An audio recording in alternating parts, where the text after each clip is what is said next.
como você recebeu o Flamengo para essa sua gestão? Para clube brasileiro, o Flamengo só vai vender se for à vista ou com garantias.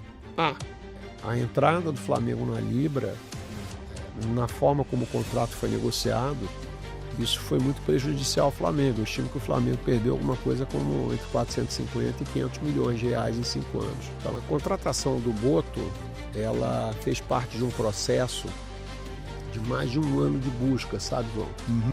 E eu tenho, assim, um enorme orgulho e satisfação de ter o Felipe como técnico do Flamengo hoje. O torcedor do Flamengo, ele tem um sonho de ter o seu estádio. O Flamengo terá?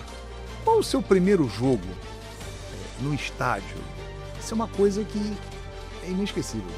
E, Bap, um momento, se você parar para pensar agora, o seu momento inesquecível como rubro-negro. Uma história na hora ali da virada, antes da virada. Tem, todo mundo tem, né? Eu me lembro da minha filha botar a mão no meu ombro e dizer: pai, porra, não fica triste. Você tem Libertadores todo ano. Eu falei: filha, só acaba quando termina. Opa! Presidente Bap, qual é o seu sonho como presidente do Flamengo? Se o Flamengo for campeão mundial, ele ganha 102 milhões de dólares. O que daria mais de 500 milhões. 600 milhões. 600 milhões de reais. Para desespero dos detratores, dos cretinos hipócritas que nada sabem. Fala, galera, estamos em mais um vídeo aqui no canal e hoje eu vou mostrar para vocês o MengoCast, agora com o João Guilherme entrevistando o Bap, o presidente do Flamengo. Então é isso, pessoal, se está gostando desse tipo de vídeo, não esquece de deixar o like, ativar o sininho e se inscrever no canal para receber mais vídeos como esse. Sem mais enrolação, vamos pro vídeo. Fala, nação! Saudações rubro-negras! Está no ar mais um episódio do MengoCast, o podcast do Mengão, e o nosso convidado é o atual presidente do Flamengo, Bap. Prazer enorme recebê-lo aqui no MengoCast. Bem-vindo, Bap. João, obrigado. É uma satisfação realmente estar contigo, não só no MengoCast, como aqui na Sala Moreira Leite, na sede do nosso clube de coração. Pois é, né? A gente está vendo aqui os presidentes, né, do Flamengo, né, nessa história tão linda, né, que irá completar agora 130 anos. E você sempre disse que se preparou a vida toda para estar aqui, né? Como é que está sendo essa experiência ainda no início de sentar nessa cadeira e dirigir o clube mais popular do Brasil, Bap?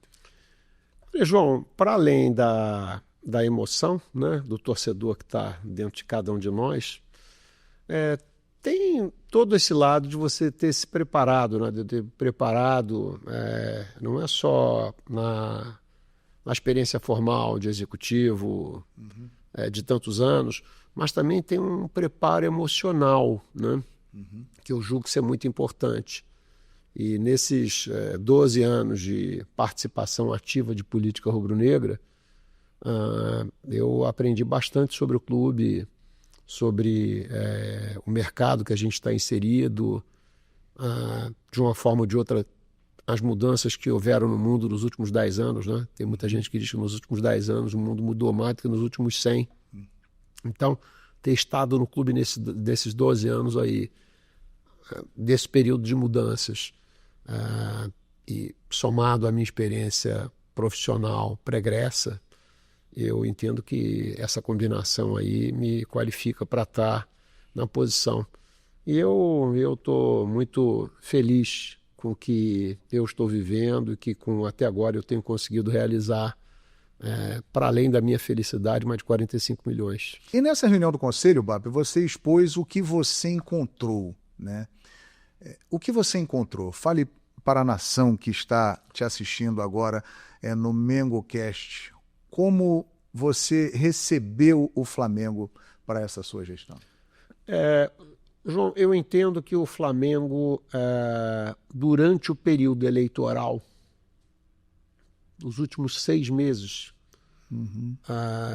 essa é uma impressão forte que eu tenho, que você tinha um padrão de atuação, de gestão do clube até 6 meses antes das eleições, E nesse último período as coisas não aconteceram exatamente como elas vinham acontecendo anteriormente.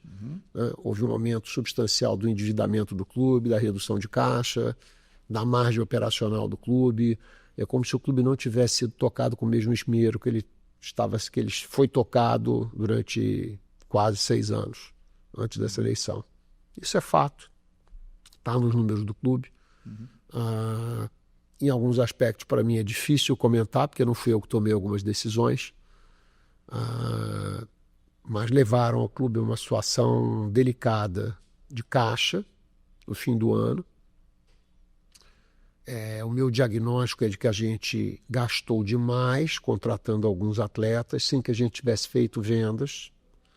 O modelo do Flamengo sempre foi vender atletas importantes em moeda forte e depois comprar atletas com essa proteção cambial. Eu recebi euros ou dólares pela venda de algum atleta, eu tenho esses euros, eu compro depois um atleta em euros ou dólares, eu não tenho nenhum risco cambial, por exemplo.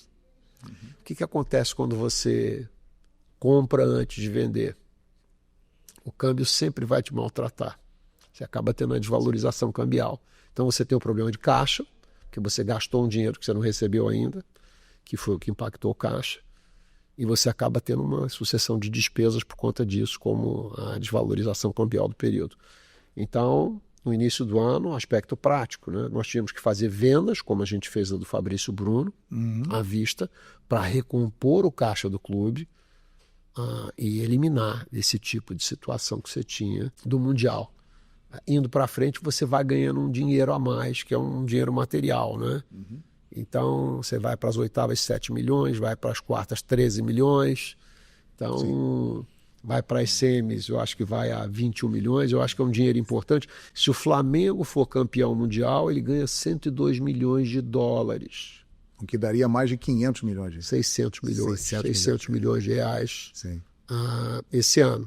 Né? Nós colocamos 20 milhões de dólares no orçamento da gente, que era um número razoável, que é o que a gente está dizendo. O Flamengo pode passar para a segunda fase, é isso que a gente está acreditando, então a gente botou um número conservador no orçamento, mas eu tenho o otimismo de que a gente vai... E por que não, disso, né, presidente? Por que não? E por que não, né? Por que não? Rumo aos 102 milhões. Exato, uma vez Flamengo... A gente não tinha esses dados lá, eu não comentei no detalhe, agora eu estou comentando aqui porque isso saiu ontem. Sim. Importante. Eu tenho alguns números aqui, voltando no que você recebeu. Dia 31 de dezembro, o Caixa tinha 3,3 milhões de reais. Essa era a previsão orçamentária. Tá certo? Essa era a previsão. Pra vocês terem uma noção, sim, 3 milhões é o que o Flamengo tem de despesa corrente, por exemplo, a cada dia útil. E tinha um dia de caixa. Sim. Então, nós fizemos uma série de ações e acabou que esse número chegou no final do ano a valores melhores do que a gente esperava. A gente conseguiu até algumas antecipações, que iam cair dia 5 de janeiro. Felizmente, a gente agradece aos patrocinadores que ajudaram a gente. Porque quando você começa a abrir essas frentes, João, de tentar recuperar caixa, você fala com 10 pessoas, mas você não sabe qual das 10 vão conseguir te ajudar. Né? Então, tinha gente que devia a gente cobrou, não recebemos de todo mundo que devia a gente o que a gente esperava. Por outro lado, a gente também pediu a quem não devia a gente que puderam antecipar algumas coisas, então uma coisa ajudou a outra. E o caixa no final do ano chegou melhor, muito melhor do que esses 3 milhões, que era o que tinha sido apresentado como previsão orçamentária. Né? A previsão orçamentária que a gestão anterior apresentou para 25, 26 e 27, eles diziam que o final do ano acabaria com 3 milhões, e isso acendeu luz vermelha para a gente. Aliás, esse ponto, né, de... os clubes, né, muitos que estão devendo ao Flamengo, ficou banalizado no futebol brasileiro o não pagar, né, Bap? E o Flamengo está adotando uma postura que tem causado até uma estranheza, quando na verdade deve ser uma obrigação, mas esse comportamento do Flamengo tem causado reações aí no mundo do futebol brasileiro. Eu acho curioso. É verdade isso que você está dizendo. E eu acho curioso que quando você diz, olha, eu não vou vender mais se não for à vista, porque os clubes não honram com o que tá, alguns clubes não honram com o que estava combinado, por qualquer razão. As pessoas surpreendem. Eu penso assim, as pessoas vão se surpreender com quem não paga. Pois é. Né? Então, incrível isso. Tudo com irmão. Você vai formar uma liga, vai formar uma sociedade com alguém que não... Você ficaria sócio de alguém que está te devendo R$1.000, R$2.000 de uma transação? Não. Provavelmente não. Você diria, olha, comportamento não é... comportamento aí acende uma luz amarela para a gente, né? Então, eu fiquei surpreso com a reação generalizada nesse sentido, porque eu basicamente disse, olha, eu só vendo agora se for à vista. Sim. Se eu tiver dúvida, mas eu então não posso comprar. Está tudo bem. Então não compra. Para clube brasileiro, Flamengo só vai vender se for à vista ou com garantias. O Flamengo, com essa medida, ele está colocando, mesmo que seja um tema também que cause muita discussão e muitos são contra, é o início do fair play financeiro, né? Muito basicamente, sim. Né? O fair play financeiro, ele vai além disso na medida em que ele determina que você não pode gastar um dinheiro que você não tem. Então, falando claramente para quem está em casa nos assistindo, né? O Flamengo paga todos os impostos, o Flamengo paga todas as despesas trabalhistas, as obrigações trabalhistas. Flamengo não deve nada a ninguém. E aí você vai concorrer com alguém que alega que para concorrer com o Flamengo, ele não vai pagar imposto, ele não vai cumprir com as obrigações, ele não vai pagar os atletas, não vai pagar os agentes. Então, assim, é razoável isso? Então, se coloca no lugar de um dirigente do Flamengo. Se imagina se o Flamengo faturando 1,5 bilhão, João, o Flamengo resolvesse não pagar os impostos, nem honrar nada do que ele deve e pegasse esse dinheiro para investir num time. Pois é. O que ia acontecer no fim das contas? Você teria um time sensacional e uma instituição como o Flamengo que não teria credibilidade em 2, 3, 4 anos. Mas esportivamente podia dar certo. Sim. Né? Sim. Então, quando se fala de fair play financeiro, é razoável alguém que não cumpre com suas obrigações financeiras, obrigações legais, de você não ter punição esportiva, por exemplo? Porque qual é a punição que tem? Não tem nenhuma. Não tem. Agora, a posição está tomada, né? Você explicou claramente, e o relacionamento com os outros clubes, como tem sido nesse início de mandato e também em cima desse posicionamento que o Flamengo tomou em relação ao pagamento? Olha, a maioria dos clubes me parabenizou. Relação boa. Interessante. Relação boa. A maioria deles nos parabenizou. Fala de clubes e de uma liga, que é uma ideia. Hoje existem grupos separados, né? A Libra e a Liga Forte União, né? Há um caminho para uma liga única com todo esse quadro que nós estamos vendo e analisando aqui, presidente? Olha, conceitualmente sim. Na prática, você tem alguns desafios. Quais são, presidente? Eu entendo que são 2 contratos diferentes. Eu não tenho a menor dúvida que, em que pese você ter mais times de mais torcida e de peso no grupo que o Flamengo faz parte, que é a Libra, eu não tenho dúvida que o contrato que foi negociado pela Liga Forte é melhor do que o da Libra. Isso é matemático. Eu não tenho dúvida disso. 2, na hora que você for eventualmente pensar numa fusão das 2 ligas, tem cláusulas e regras de contratos com a Globo que não são iguais. A gente já sabe que elas são divergentes em alguns casos. Então, como é que você unifica isso? Vai haver um certo desafio, né? Vai haver um desafio importante nessas conversas.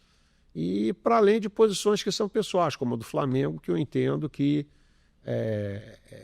a entrada do Flamengo na Libra, na forma como o contrato foi negociado, isso foi muito prejudicial ao Flamengo. Eu estimo que o Flamengo perdeu alguma coisa como entre 450 e 500 milhões de reais em 5 anos. Então, isso. Buscar o ressarcimento, como, presidente? Eu entendo que uma parte é dentro da própria Libra.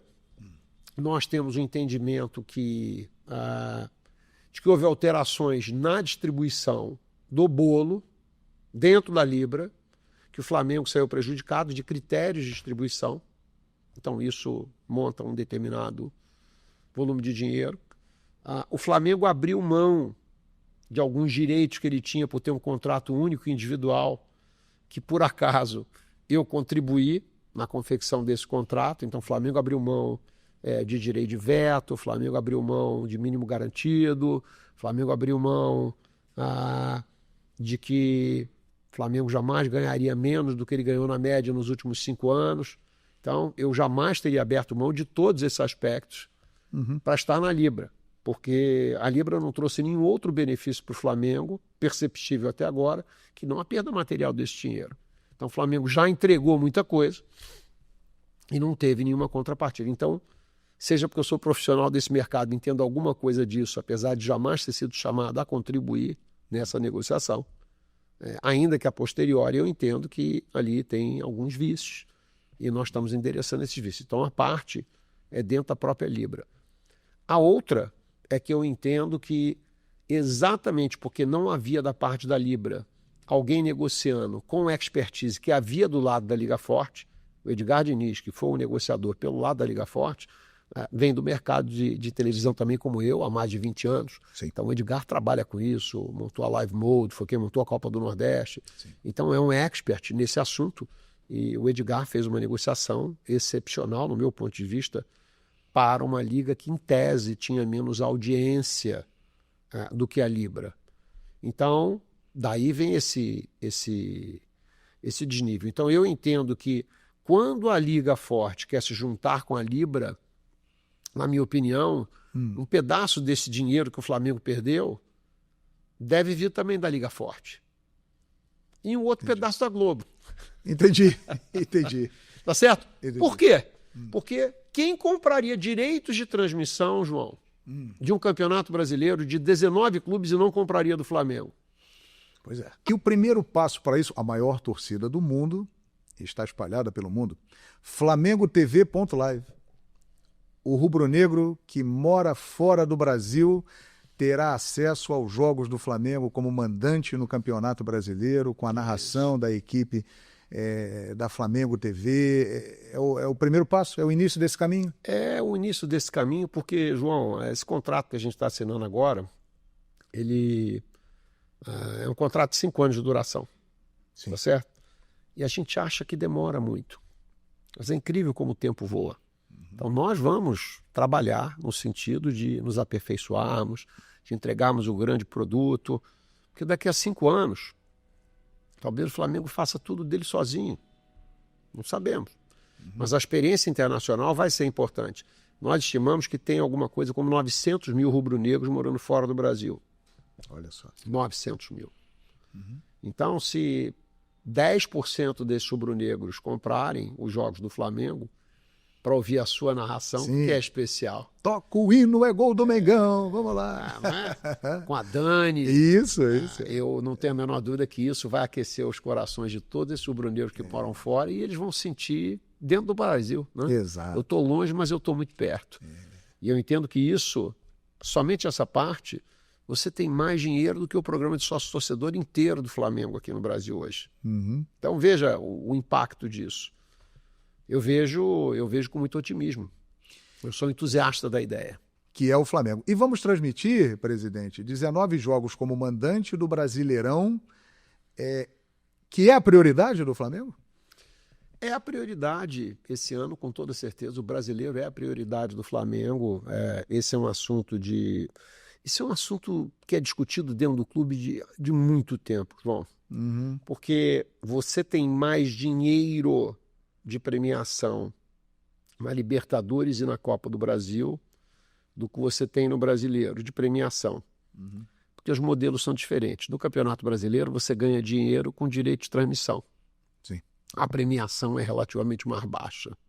Então, se você for campeão brasileiro, você vai ganhar 40, 42 milhões de reais, se não me engano. Se você ganha uma Copa do Brasil, você ganhava 84 nesse último ano. Você joga 38 jogos no Brasileiro e joga 10 no caso do Flamengo para ser campeão na Copa do Brasil.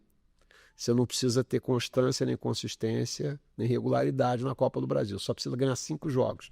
Tem que ganhar os 5 jogos certos. Né? É isso. Você pode perder 5 e ganhar 5 e ser campeão da Copa do Brasil.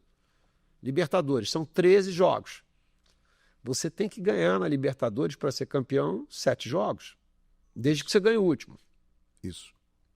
13 da Libertadores mais 10 da Copa do Brasil são 23 jogos.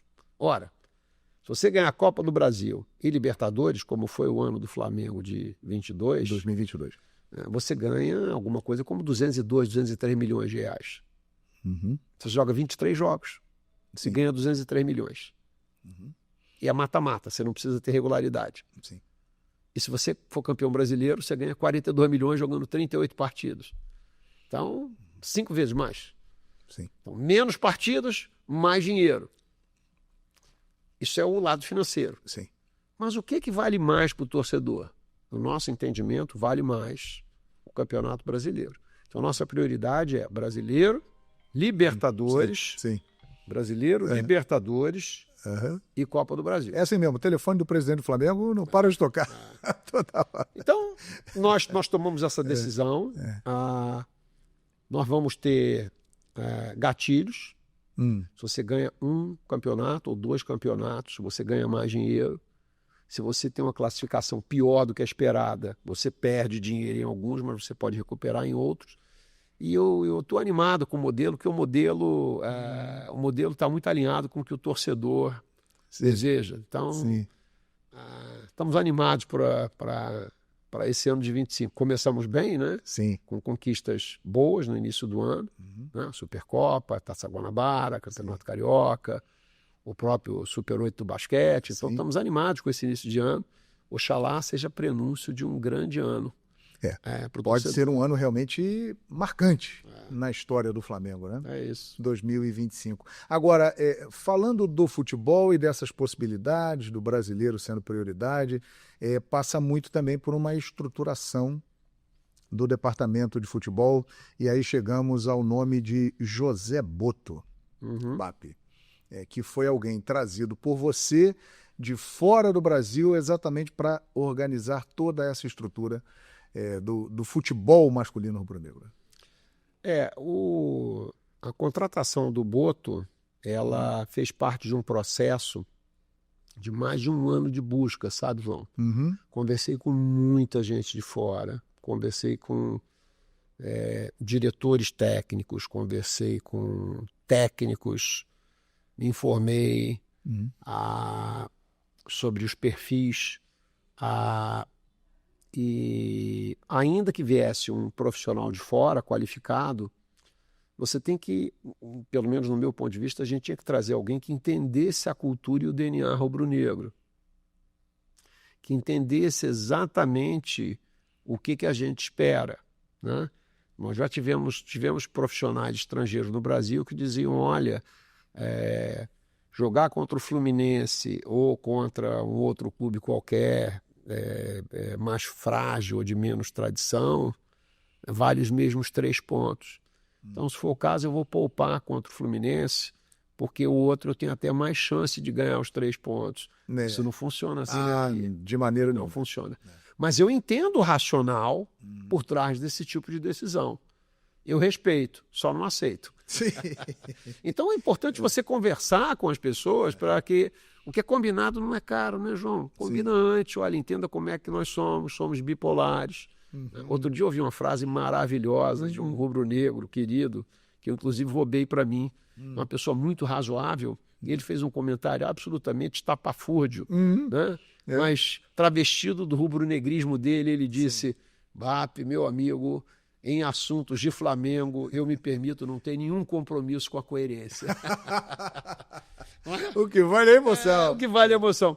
Então, você trazer um profissional que entenda onde ele está se envolvendo, com o que ele está se metendo, para onde ele está indo. Ô, BAP, o Felipe Luiz, incrível, né? Como disse um dia o narrador, incrível.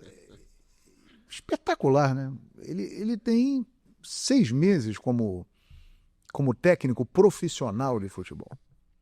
Eu vejo que o Felipe ele tem uma ânsia de vencer, de conquistar, para além do que ele conquistou, que não foi pouco na vida dele. Sim. Então, para mim, isso é uma coisa muito clara. Ele tem isso dentro dele, não importa se ele estiver ganhando R$1 ou R$1 milhão. E eu tenho, assim, um enorme orgulho e satisfação de ter o Felipe como técnico do Flamengo hoje e dele ter se entrosado tão bem com os princípios que nós queríamos implementar no futebol. Porque não foi só o Boto que abraçou ele, né? Ele também abraçou algumas ideias nossas sobre o planejamento, sobre a importância do brasileiro, do que a gente espera do time. Então, tudo que tinha que ser dito e tudo que tem que ser conversado entre a gente é conversado de maneira religiosa todas as semanas. E eu acho que as conversas com ele são ótimas, porque o Felipe sempre quer mais. Ele sempre quer fazer mais e melhor. E eu acredito que isso é um sucesso na vida, né? Eu acho que o sucesso na vida vem disso, não é? Às vezes a gente fica pensando, eu vou competir com o meu concorrente. Você não controla o que ele faz, mas você controla o que você faz. Sim. Então essa coisa dele todo dia acordar cedo, dar duro e tentar ser melhor do que ele foi ontem, eu acho que isso é fantástico. Eu acho que isso, eu vejo que hoje em dia não podia ter uma melhor tradução do que espera, né, um torcedor rubro-negro, do que a materialização na pessoa do Felipe Luiz. Estamos todos felizes com ele. A diferença do Flamengo com o Felipe Luiz, ela veio crescendo de forma positiva ao longo desses 6 meses, como você falou. Uhum. Então isso não só surpreendeu muita gente, como encantou quem gosta de futebol no Brasil, e encheu de orgulho o rubro-negro, que tinha, desde a saída do Jorge Jesus, Sim. A torcida do Flamengo não teve uma conexão tão forte com nenhum treinador, assim, de todos esses. Então, depois de Jesus, se não me engano, eu acho que o Felipe Luiz foi o 11º, ou 10º ou 11º depois do Jesus. Uhum. Então, ele resgatou essa conexão da torcida com o treinador, né? Uhum. Flamengo hoje, assim, o Jesus virou um ídolo da nação e o Felipe Luiz também. Sim.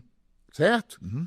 Então eu entendo que o torcedor que tem todo o direito de achar que existe uma teoria da conspiração, eu acho que tem mesmo. Então quando os caras falam isso aí é fruto da intenção da imprensa paulista, de desestabilizar o Flamengo, tem um capetinha dentro de mim que fala, é isso mesmo, não se deixe enganar. Como é que é a frase? Os detratores... Para desespero dos detratores, dos cretinos hipócritas que nada sabem. Essa galera aí. Agora, uma curiosidade, né?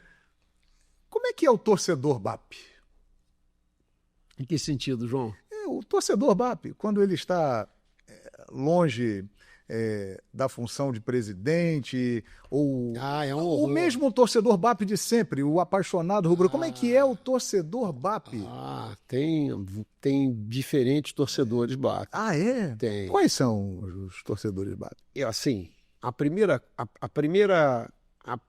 aspecto é o seguinte, é que na medida que você vai virando dirigente de clube, vai participando da vida política de clube, você aprende que você não deve estar na arquibancada, que é o lugar de onde eu vim. Entendi. Então é muito interessante, né? Quer dizer, você poder assistir um jogo hoje na Norte, como um comum, e poder gritar, xingar. Até que chamar o Ted Bull, no caso agora não vai ser possível. Não, falar o que você quiser sem filtro, isso é uma liberdade. Sim, sim.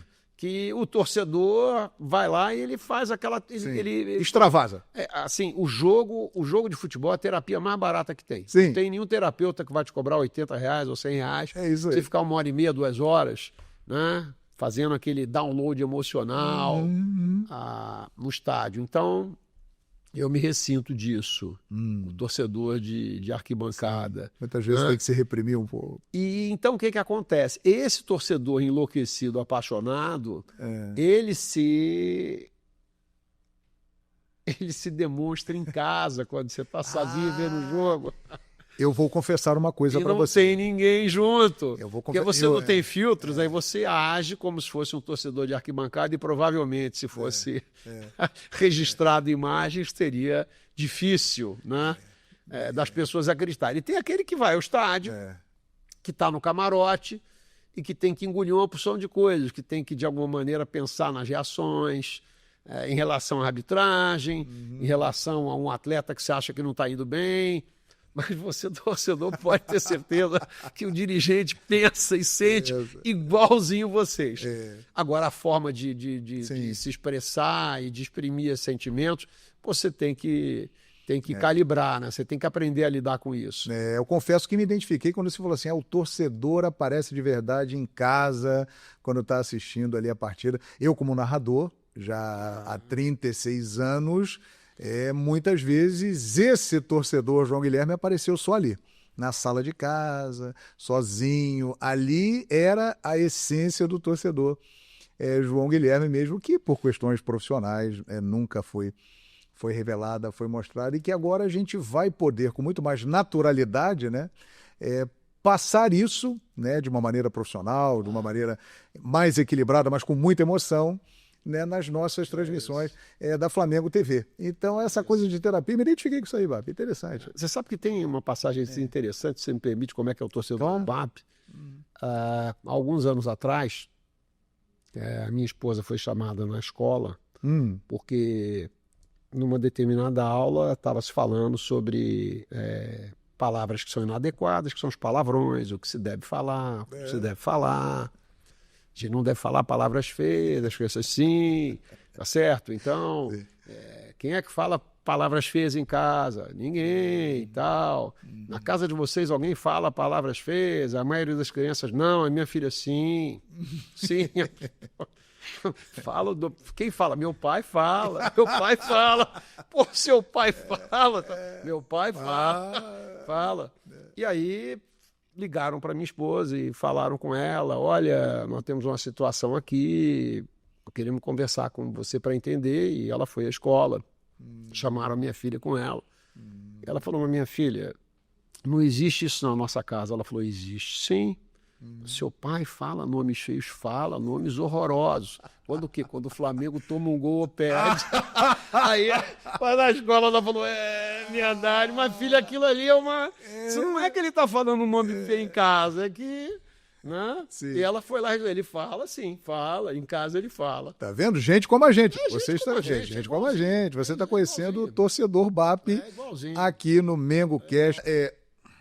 Outro ponto, falando do presidente, que tem uma visão completamente diferente, e tem que ser assim, do torcedor BAP que nós estamos conhecendo aqui. O torcedor do Flamengo, ele tem um sonho de ter o seu estádio. O Flamengo terá o estádio dele, BAP? O que você pode falar para a nação rubro-negra que quer te ouvir sobre esse Claro assunto? Que o Flamengo terá o seu estádio. Eu não tenho dúvida disso. Mas esse estádio, João, ele não vai vir à custa de performance esportiva. Eu não aceito ficar 10, 12 anos sem ganhar absolutamente nada para ter um estádio. Número 1. Número 2, nós não teremos um estádio se para isso a gente tiver que virar uma empresa. O Flamengo não está à venda. Mas é só 30%. Não tem 30% de gravidez, João. Você é verdadeiro. Você é verdadeiro? Não, eu sou 70% verdadeiro. 70%? Então, verdade, gravidez.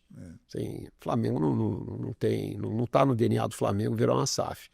Então, essas duas combinações fazem com que você tenha um estádio, nos dias de hoje, com taxa de juros do jeito que está, é um desafio enorme. No programa de governo da minha campanha, eu disse, olha, Flamengo, se não tiver pelo menos 30% de margem operacional de resultado, ele não tem condição de construir um estádio com dinheiro próprio. Por que com dinheiro próprio? Para não ter que pagar pelo dinheiro de terceiros.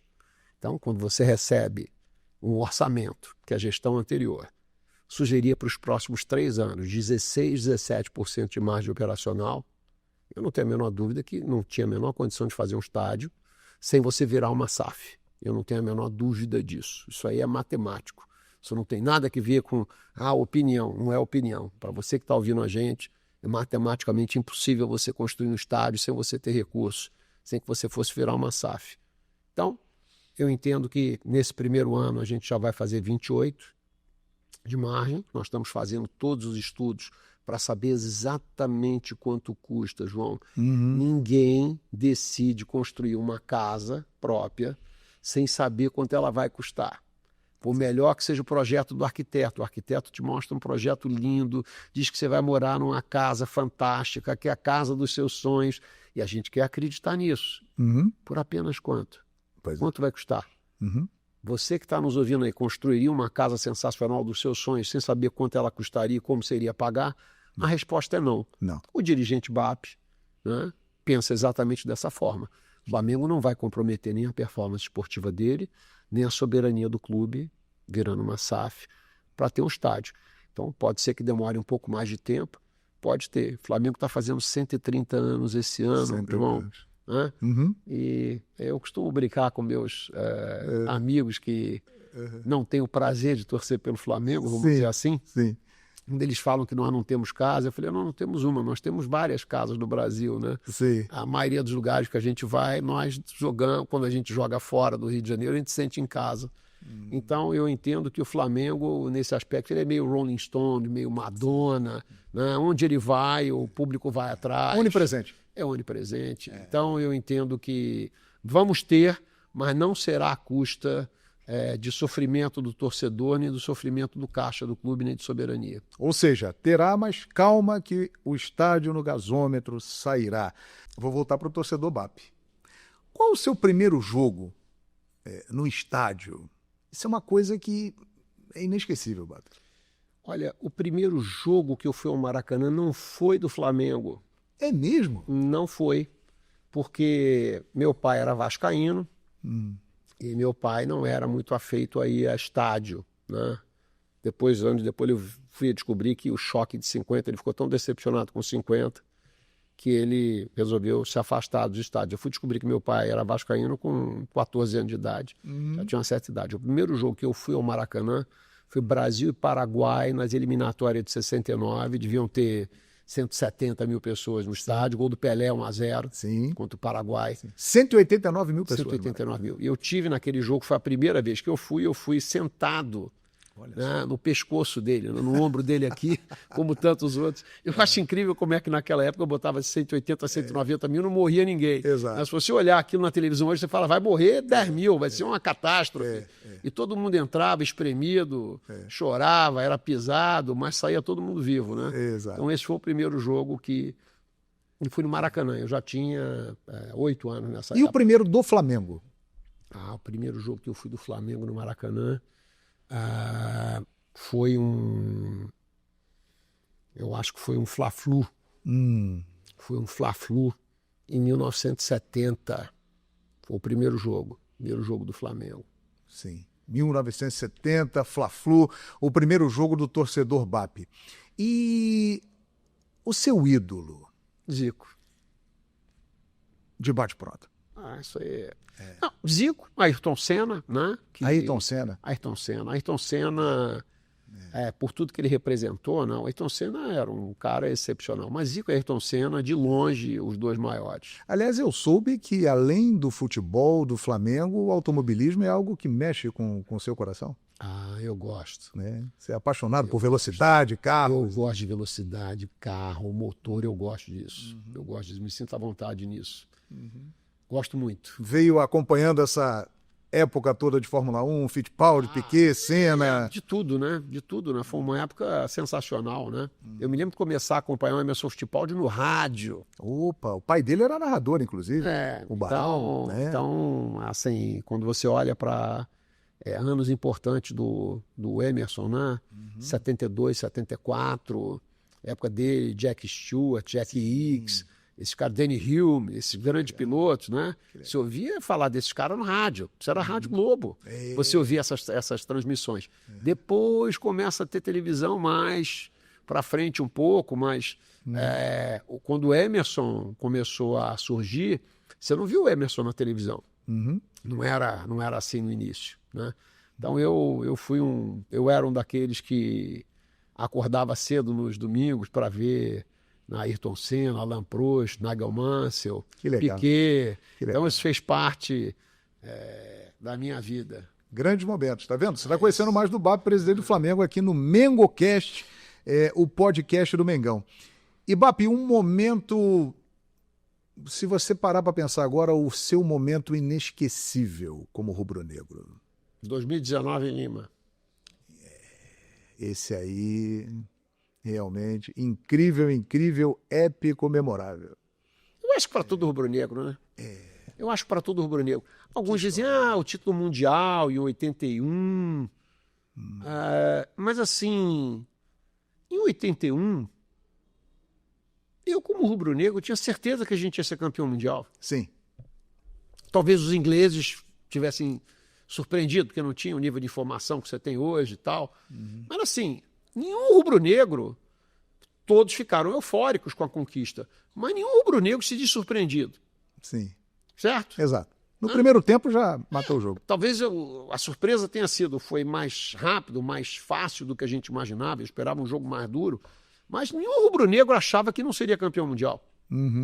Exatamente. Certo? Exato. Agora, em Lima, pelo enredo, pela forma como a coisa foi se desenrolando, a Libertadores como um todo para a gente, extraordinária, né? Foi extraordinária, né? Eu vejo assim, se fosse um roteiro hollywoodiano e o escritor tivesse desenhado aquele script, alguém diria, pô, pega leve, tá muito... Você está exagerando um pouco, tá meio que sensacionalista demais, dá uma aliviada aí, bota um gol aos 30, outro aos 44, não bota 2 assim no final não, que fica ruim, ninguém vai acreditar nisso. Então, sem sombra de dúvidas, o jogo da final de Lima contra o River Plate, para mim, é o jogo da minha vida e eu acho que vai ser difícil ter outro igual. Acho que virão muitas conquistas, depois já vieram muitas, mas aquela sempre ficará na lembrança do rubro-negro, né? Você estava lá no estádio, né? Tem alguma história na hora ali da virada, antes da virada? Tem, todo mundo tem, né? Eu me lembro da minha filha botar a mão no meu ombro e dizer, pai, porra, não fica triste, porque tem Libertadores todo ano. Eu falei, filha, só acaba quando termina. Opa, olha aí. Né? O torcedor Bap estava acreditando. Eu acho que tem a coisa do torcedor e tem a coisa da personalidade, né, João? Assim, eu sempre lidei muito mal com a derrota a vida inteira. Então, a derrota é um troço que me faz... Claro, ninguém gosta de perder. Né? Quem gosta de perder? Ninguém gosta de perder. Mas eu nunca tive muito espírito esportivo nas derrotas, nem nas peladas, nem nada. Então, sempre reagi de uma maneira péssima a isso. E ali... A expectativa da gente ali era empatar o jogo. A gente sentia que dava para empatar. Então, quando eu falo aquilo para minha filha, eu estava pensando dentro de mim, dá para a gente empatar ainda, porque talvez tenha 5, 6 minutos de acréscimos. Né? E na prorrogação, para mim, estava muito claro que a gente ia sobrar em campo ali, que a gente estava com mais pernas. A verdade é que o River fez uma partida sensacional durante 70 minutos. Isso. No final, o Flamengo. Quando deu 20, 25 do segundo tempo, você viu que é o seguinte, olha, faltam alguns quilômetros e o cara já está na reserva de combustível. Então, a gente teve chance e a bola não entrava. Então, ali a expectativa generalizada era de buscar um empate para, na prorrogação, ser campeão. Né? Esse era o plano imaginário. Não chegou a prorrogação. Não, mas assim, muita gente que estava no estádio não acreditou quando teve o segundo gol. Exato. Tinha gente que estava lá que achou que foi replay. Como é que pode ser replay se você está ao vivo? Não, mas muita gente sentiu isso. E muitos não gritaram, choraram. Não, choraram. As pessoas ainda estavam comemorando do primeiro gol quando veio o segundo. Quem estava muito perto de mim, caiu feito uma pedra, foi o Júlio César. Sim, essa imagem apareceu. Com o tamanho que ele tem, se não tivesse gente, se o estádio não tivesse cheio, talvez ele tivesse morrido ali. Porque com o tamanho dele, ele ia cair, ia bater com a cabeça no concreto da arquibancada, então ele caiu em cima das pessoas, ficou, sei lá, 2 ou 3 segundos apagado, levantou sem entender direito o que estava acontecendo. Uma loucura. E aí, então, aquilo foi uma loucura, aquilo foi uma catarse coletiva jamais vista. Eu nunca vi tanto marmanjo e tanta gente se abraçando e chorando de alegria como naquele dia. E com a dimensão que o Flamengo tem, tudo o que acontece no Flamengo ganha uma dimensão muito grande. Então, 23/11/2019, é um dia para sempre. E gerações rubro-negras virão e Nenhuma dúvida saberão dessa história Com e certeza. dessa conquista. Presidente BAP, qual é o seu sonho como presidente do Flamengo? Ganhar absolutamente tudo. Tudo. Opa! Vencer, vencer, vencer. Uma vencer, vez Flamengo, vencer. Flamengo da Boa. Vencer, vencer, vencer. Ganhar absolutamente tudo. Fecha os olhos e imagina um ano que você ganhe tudo, até para o ímpar. É isso. Opa! 2025 começou bem, presidente. Olha aí, já, né? É isso. Ganhar tudo. Ganhar tudo. Ganhar tudo. É isso. Então é isso, pessoal. Se gostou, não esquece de deixar o like, ativar o sininho, se inscrever no canal para receber mais vídeos como esse. Valeu, abraço, fui!